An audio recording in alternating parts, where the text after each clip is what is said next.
এই দাঁড়িয়েছি। আমি এসেছি মৌর পরমানন্দপুর। এমনি ইচ্ছে গেল।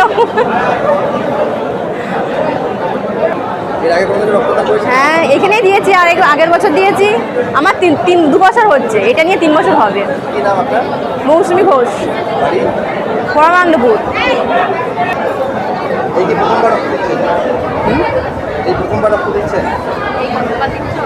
না, একবার দিয়েছি।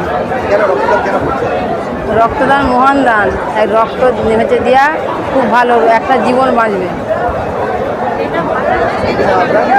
হ্যাঁ, ময়না ঘোষ। আমরা রক্তদান শিবিরে রক্তদান করতে এসেছি।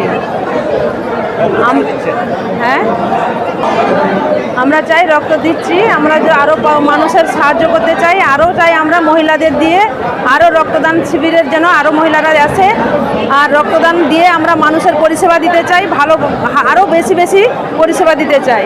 মহিলারা আরও বেশি দিক, আমরা ওটা চাই, ভালো সবাই সুস্থ থাকুক, মানুষদের পাশে আমরা দাঁড়াতে চাই। আমার নাম শিখা আদব, ক্ষীরপাই। বলবো, হ্যাঁ, আমি রক্তদান করতে এসেছি। রক্তদান যে শুধুমাত্র মানে যে আমি দিলাম, আমার শরীরের যাবতীয় যা প্রবলেম আছে সলভ হয়ে যাবে এটা নয়। মূর্ছ রোগীদের 1 ফোঁটা রক্ত হচ্ছে মানুষের একটা প্রাণকে ফিরিয়ে দিতে পারে। আর এই নিয়ে আমিও 7-8 বার রক্ত দিচ্ছি। আপনারা, আমি সমস্ত যুবক যুবতীকে বলবো যে তোমরা রক্তদান করো, এতে নিজেও ভালো থাকবে এবং অপরকেও বাঁচতে সুবিধা করবে।